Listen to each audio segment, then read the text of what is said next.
Hi everybody, welcome back. Thank you so much for tuning in. The topic today is marriage. What's the big deal? When I was young, my parents were part of a tennis club and a lot of our social life took place there. Occasionally there were parties and most adults got drunk. I was so shocked when I saw husband from couple A dance with wife from couple B and smooching in front of the teenagers and the children. The social life in the club was like a real-life drama with affairs, divorces, backstabbing, and lots of gossip. Naturally, my view of marriage was not so favorable. It's either heartbreaking or extremely boring. I could not think of any inspiring example around me. There probably existed, but not where I was. So marriage was not on my bucket list until I began to study the Bible and listen to the teachings of Reverend Sun Myung Moon and realized that deep down in my heart I was sorely longing for this. After a few failed relationships, I had lost hope that I could succeed. Knowing that I had nothing to lose, I welcomed Reverend Moon to select my spouse and follow God's way of conducting my life. To all you critics out there, I just want to let you know that we have been married now for 37 glorious years and still like each other. Over time we realized why we were so good for each other, and we are deeply grateful to Reverend Moon for bringing us together. Has it been easy breezy, peaches and cream with an amazing chemistry to boot? Let me start with stating that the devil hates marriages and families. Divide and conquer is his motto. We must know how the enemy operates. We must know that we are fighting the forces of evil on every level.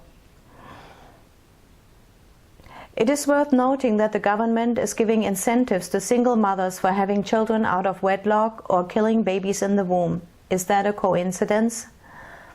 Is the government supporting and promoting the traditional family? They want to be the big, powerful daddy that we all are dependent on.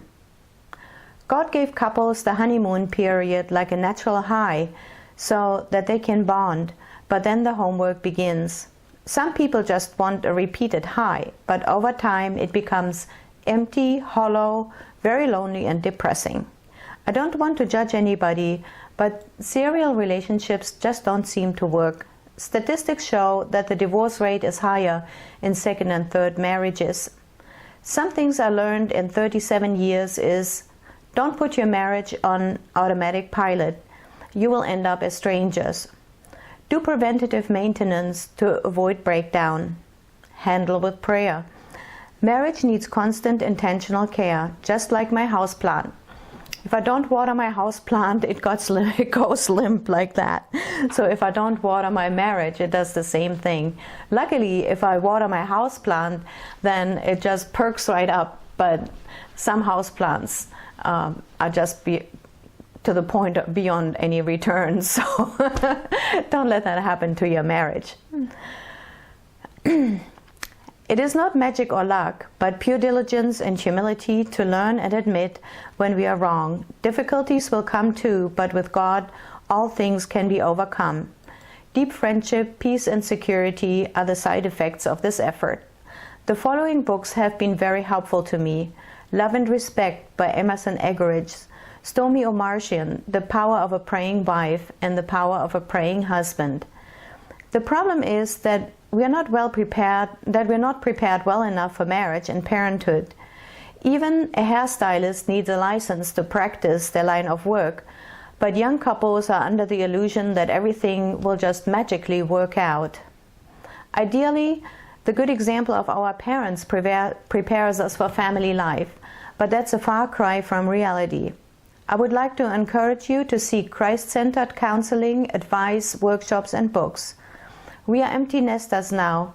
Sadly, I have observed many empty nesters divorce. For us, being just the two of us again is an opportunity to go deeper and start a new chapter.